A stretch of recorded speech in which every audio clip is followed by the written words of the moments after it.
की त्यांनी आम्हाला मार्गदर्शन करावे।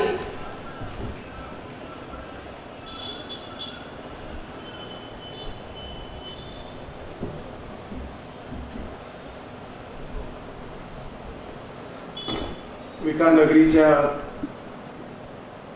ऐतिहासिक भूमीला, आध्यात्मिक पुण्यभूमीला मी वंदन करतो।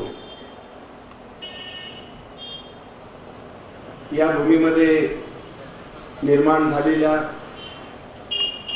सर्व प्रकारच्या समग्र इतिहासाच्या निर्मात्यांना मी वंदन करतो। या 43व्या ग्रामीण साहित्य संमेलनाचे सन्माननीय उद्घाटक, बीडच्या बदनाम केल्या गेलेल्या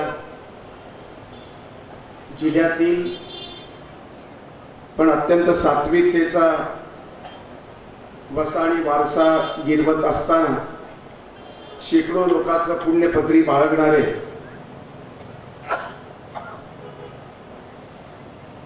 देवेंद्र फडणवीसांचे प्रतिनिधी म्हणून उपस्थित असलेले आणि श्रीपाल सबनीसांच्या अध्यक्षतेखाली होणाऱ्या संमेलनाचे उद्घाटक सन्माननीय डॉक्टर ओमप्रकाश शेटे,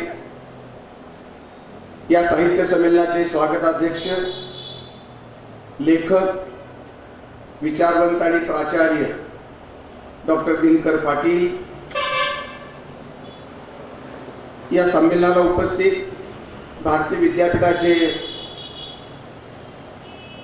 विश्वासपात्र अशा प्रकारचे प्रतिनिधी, पतंगराव कदमांपासून विश्वजित कदमांपर्यंतच्या नेतृत्वाचा विश्वास संपादन करून प्रामाणिक कृती करणारे,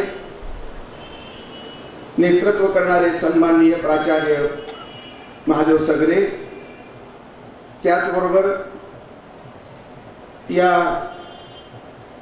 संमेलनाचे संयोजक तपस्वी अशा प्रकारचे सन्माननीय मेटकरी, कवी संमेलनाचे अध्यक्ष कविराज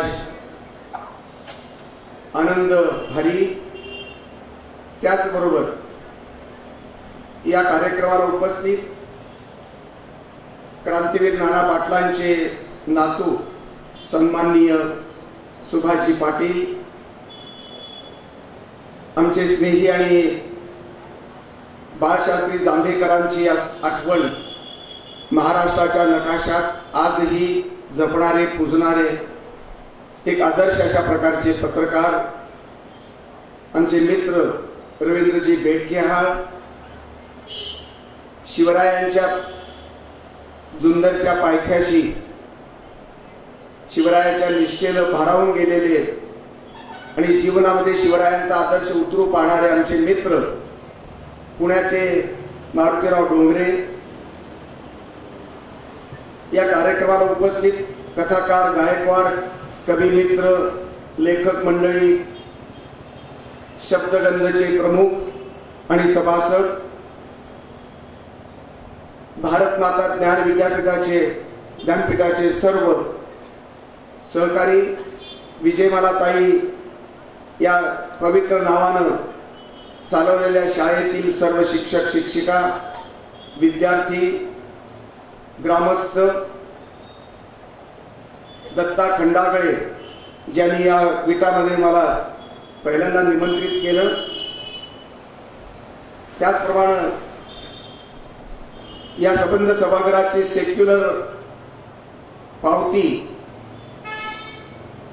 या सांस्कृतिक महोत्सवाचं एक सेक्युलर परिमाण सन्माननीय अब्बासबाई गुलाणी, योगेश्वर, डॉक्टर ऋषिकेश, वैशालीताई, सागर, सन्माननीय बंधू भगिनी, उद्घाटकाने फार मोकळेपणानं या संमेलनाच्या उद्घाटनाच्या भाषणामध्ये आपले मुक्त विचार मांडलेले आहेत। सरकारच्या ब्युरोक्रेसीमध्ये असून सुद्धा इतकी प्रामाणिक भूमिका जगणं बोलणं आणि तसं वागणं हे माझ्या माहितीप्रमाणे आतापर्यंतच्या माझ्या अनुभवामध्ये डॉक्टर ओमप्रकाश शेट्टी यांच्याच निमित्ताने मला हे आदर्श घडलेला. लाखो लोकांची पुण्याई सरकारच्या मदतीने जरी असली तरी सुद्धा ती साध्य करणाऱ्या डॉक्टर शेट्टी यांच्या संस्कारांची मला निश्चितपणे गौरव करावा असा वाटतो. भाजपच्या देवेंद्र फडणवीसांचं प्रतिनिधित्व करत असताना, त्यांचं नाव घेत असताना, त्यांच्याशी इमानदारी ठेवत असताना यशवंतराव चव्हाणांचं गुणगान करण्याची भूमिका, राजकीय विचार प्रणालीकडे जाऊन पतंगरावांसह विश्वजितच्या संबंध कार्यक्रमाचा संबंध, कृतिशीलतेचा आदर बाळगण्याची भूमिका ही मला महत्वाची वाटते. आणि हा संवाद सध्याच्या राजकारणात संपल्याची कबुली देवेंद्र फडणवीसांचेच प्रतिनिधी इथे दिलेले आहेत. त्यामुळे हाही प्रामाणिकपणा फार महत्वाचा वाटतो. कुठेतरी एक सुंदर अशा प्रकारच्या संवादाचं पर्व या संमेलनातून निर्माण व्हावं अशा प्रकारची इच्छा व्यक्त करत असताना समाजातल्या सत्प्रवृत्ती, सद्गुण आणि सद्भावना यावरच संस्कृती उभी असते आणि साहित्य त्याचाच आरसा असतो. आणि म्हणून या संमेलनाला शुभेच्छा देत असताना, या संमेलनाला मानाचा मुद्रा देत असताना विनम्र भूमिकेतून हा ब्युरोक्रेसीचा प्रतिनिधी या ठिकाणी प्रामाणिकपणे हजर झाला आणि आपली सेवा त्यांनी बजावली. वय कमी असलं तरी सुद्धा 43 कुटुंबावर आपण लेखन केलेलं आहे आणि त्याचा ग्रंथ 250 पानाचा निर्माण होतो आहे. मला खात्री आहे की 43 कुटुंबाच्या वेदना, व्यथा जाणणारा आणि त्या अभिव्यक्त करणारा लेखक म्हणून या ठिकाणी उद्घाटक म्हणून आपली पात्रता निश्चित मोठी आहे. 43व्या संमेलनाचं उद्घाटन करण्यासाठी 43 कुटुंबाची व्यथा वेदना जाणणारा, लिहिणारा माणूस या ठिकाणी मिळाला, उद्घाटक म्हणून मिळाला, हे हा योगायोग म्हणून मला महत्वाचा वाटतो. मित्रहो, खरं म्हणजे पुढारी लोक एवढं प्रामाणिकपणे बोलत नाही. राजकीय नेत्यांनी या महाराष्ट्राचं, देशाचं वाटोळं केलं की चांगलं केलं हे प्रश्नचिन्ह आपल्या समोर उभं असताना सरकारी भूमिकेची इमानदारीने नोकरी करत असताना, त्याची भूमिका बजावताना आपली स्पष्ट आणि प्रामाणिक भूमिका बजावण्याचं काम डॉक्टर शेट्टी करतात. राजकारणात जी लबाडी आहे, जो तुटप्पीपणा आहे, जे वैर आहे, शत्रुत्व आहे, ते या मंचावर केले. साहित्य मंच हा संस्कृतीचा मंच आहे, हा पवित्र मंच आहे. ही भूमी आणि हा मंच आणि हा प्रयत्न 42 वर्षाची तपश्चर्या, ज्या पु ल देशपांड्यांच्या 1 लाखाच्या देणगीतून हे मुक्तांगणचं वाचनालय उभं राहिलं, ज्या पतंगराव कदमांच्या उदार दातृत्वानं रघुराज मेटकरींना ती शाळा प्राप्त झाली, परवानगी मिळाली, त्यावर त्याचा संबंध कुटुंब आज उभं राहिलं आणि ती सेवा करण्याची संधी या शहरानं रघुराज मेटकरींच्या कुटुंबाला दिली. आणि एकटी सेवा ही सर्वार्थाची, संस्कृतीची सेवा, साहित्याची सेवा. रघुराज मेटकरी, डॉक्टर मेटकरी, ऋषिकेश, योगीराज, त्याची 3री पिढी या ठिकाणी इमानतेवाले या संबंध मिठा शहराची सेवा करते आहे. साहित्याच्या संदर्भात, संस्कृतीच्या संदर्भात ही संचित जपण्याची, पूजण्याची त्यांची भूमिका मला महत्वाची वाटते, गौरवास्पद वाटते.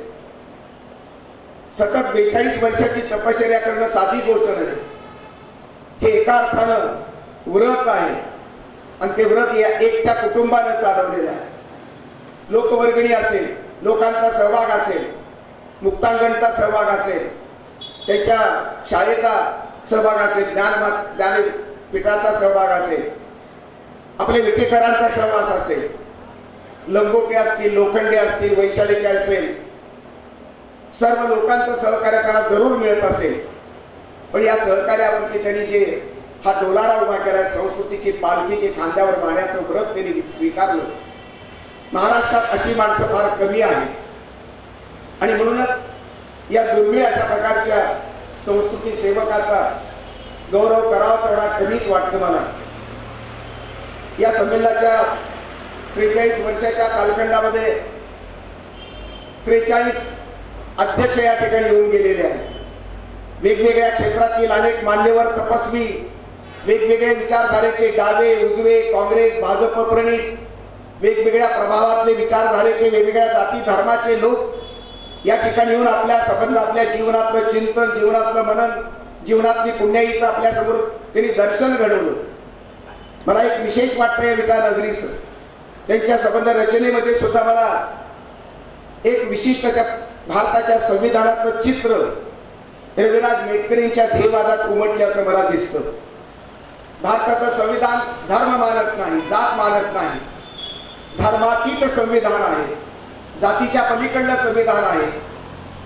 रविराज मेटकरी यांचा साहित्यिक प्रयोग सुद्धा जातीच्या पलीकडला आहे. अनेक वेगवेगळे मराठा ब्राह्मण दलित लिंगायत अशा वेगवेगळ्या जातीचे अध्यक्ष होऊन गेले असतील. महाराष्ट्र आणि भारत जाती व्यवस्थेमध्ये अडकलेला आहे. या जाती व्यवस्थेच्या विरुद्ध जाणीवा रुजवणं हे साहित्यिकाचं संस्कृतीच्या रक्षणकर्त्याचं काम आहे.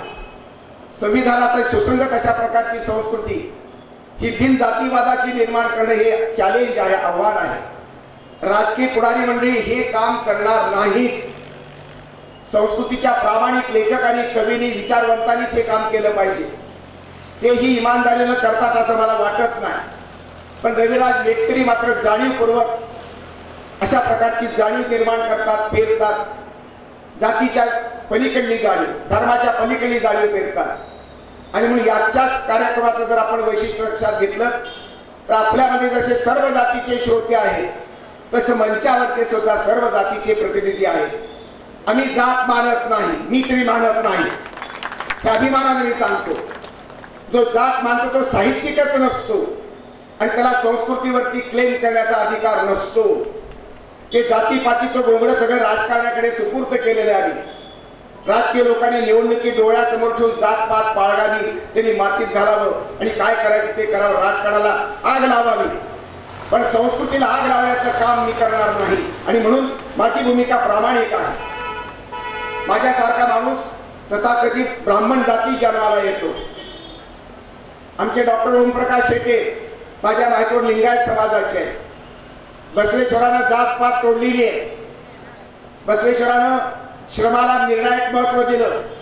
काही वो स्वर्ग काही वो कैवल्य अशा प्रकारची भूमिका बसवेश्वरानं मांडली आणि 12व्या शतकामध्ये ही संबंध क्रांतिकारक अशा प्रकारची भूमिका समाजामध्ये संस्कृतीमध्ये रुजवण्याचा प्रयत्न केला.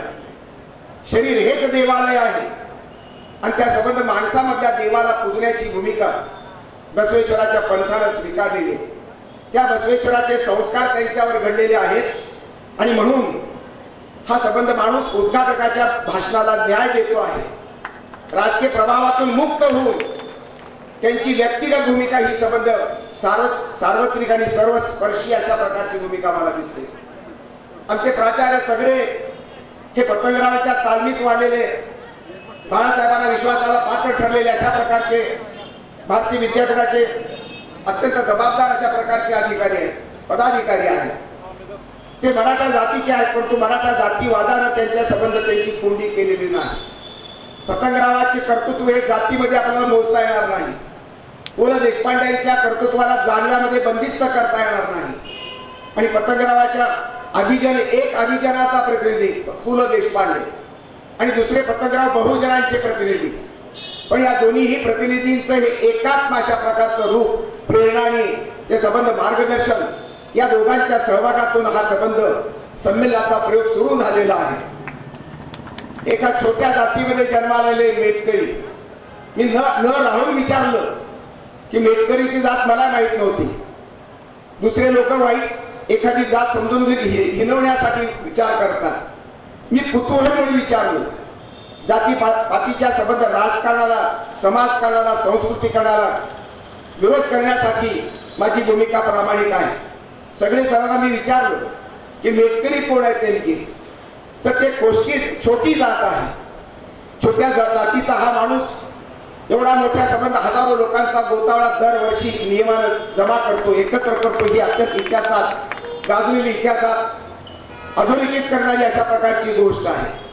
मित्र हो, ही गोष्ट संस्कृतीचा कैवार घेण्यामध्ये साहित्याचा कैवार, साहित्य आणि संस्कृती समाजापासून विभक्त नाही.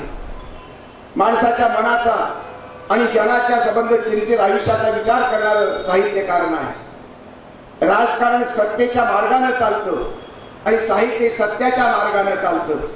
सत्ता आणि सत्य याचा कधीही सुसंवाद घडत नाही आणि घडला तर तो फार चांगली गोष्ट आहे.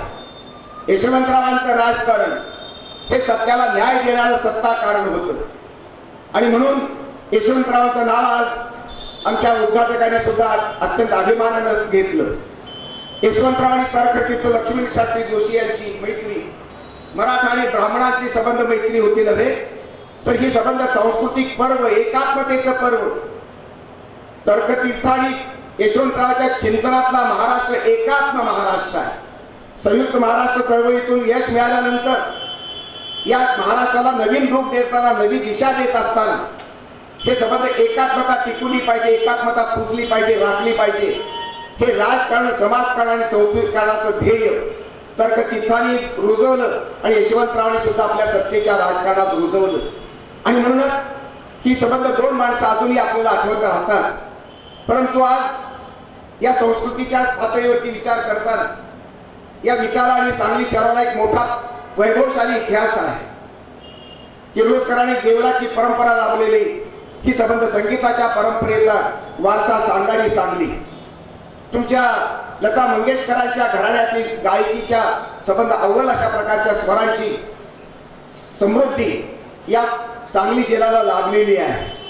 शंकरराव खरातापासून ते गदी माडगुळकरांपर्यंतचे 9 अखिल भारतीय संमेलनाचे अध्यक्ष या सांगलीच्या मातीनं भारताला दिले.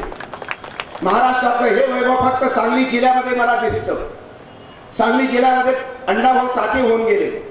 यशवंतरावांचा संबंध शाळा इथली तुम्हाला आमच्या ऋषीदासने दाखवली.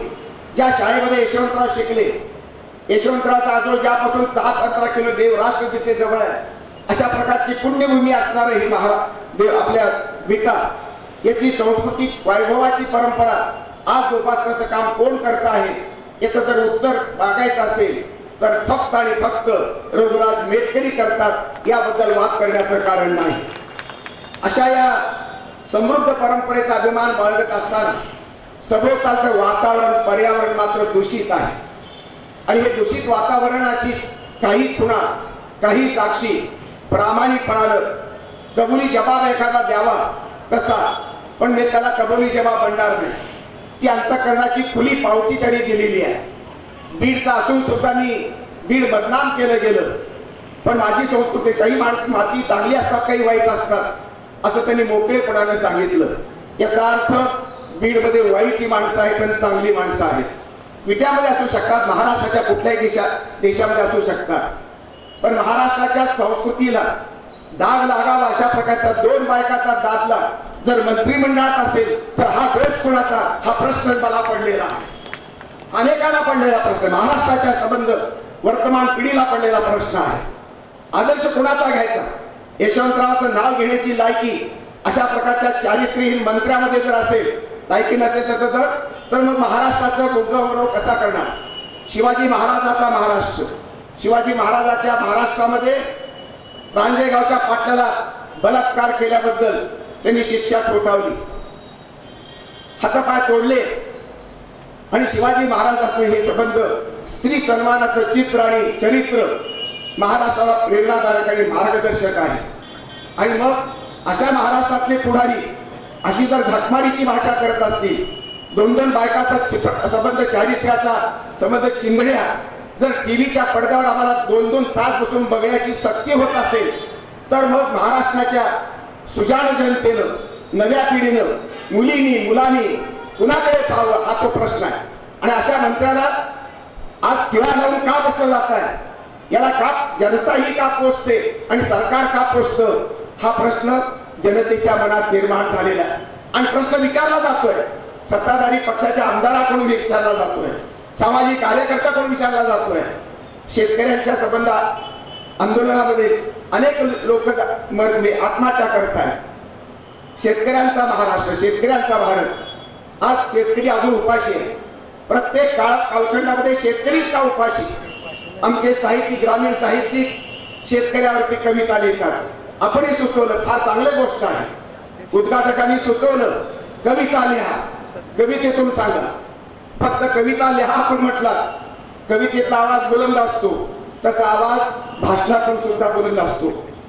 खरं म्हणजे राज ठाकरेंनी सुद्धा सांगितलं की राजकारणाला कोणीतरी सुनावणारा माणूस पाहिजे, लेखकांनी बोललं पाहिजे, फक्त लिहून भागणार नाही, तर बोलण्याची गरज आहे, सत्य बोलण्याची गरज आहे। राजकीय व्यवस्थेतली माणसं हितसंबंधापोटी सत्य बोलतील याची शाश्वती नाही, आणि म्हणून सत्य घुसमटून त्याचा खून पडण्याची संबंध शक्यता निर्माण झाली आहे। सत्याला वनवास सुरू झालेला आहे। अनेक सरकारी माणसं, अनेक सत्ताधारी माणसं सत्याची मुस्कटदाबी करण्यामध्ये, पाहण्यामध्ये, मौनामध्ये गप्प बसलेली आहे। ते उठाव करू शकत नाही। उठाव करणारा माणूस कवी आहे, लेखक आहे, विचारवंत आहे, वक्ता आहे, समाजभान असणारा माणूस, शेतकऱ्यांच्या वेदनेनं कळवणारा माणूस कविता लिहितो। आता लिहून चालणार नाही, तर शेतकऱ्याचं अर्थकारण कुठं बिघडलं त्याची मुळं शोधण्याची गरज आहे।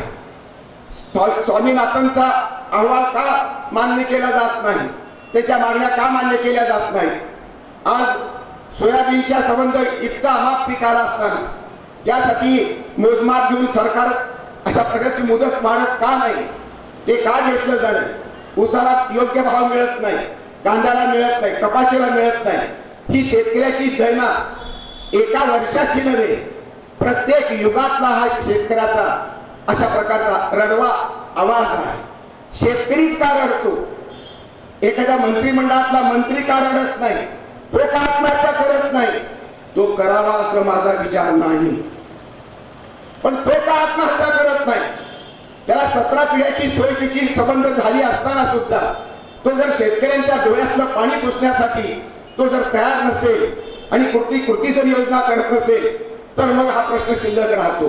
उलट खताच्या बॅग मध्ये तो एक जास्त किमती घेऊन तो विकत घेतो, लाखो बॅग विकत घेतो, औषधाच्या फवाऱ्याचे पंप विकत घेतो आणि बाजारात त्याची किंमत कमी जास्त असते। हा पैशाची लूट कशासाठी आणि कोण करतंय? कुणाचे डोळे बांधले? हा प्रश्न विचारू नये का? हा प्रश्न विचारणारच। आणि या संबंध संस्कृतीच्या, साहित्याच्या एक निश्चेनं, सत्याच्या निश्चेनं संबंध शेतकऱ्याची वेदना, स्त्रियांची वेदना, फार चांगला मुद्दा मांडला आपण। लहान मुलीवरती बलात्कार होत आहे, शाळेतले मास्तर जे चांगले आहेत त्यांचं त्यांना वंदन, शाळेमुलीचा वारसा सांभाळणारे जे मास्तर आहेत त्याला अभिमानाने त्यांना मुद्रा करतो, वंदन करतो। पण स्त्री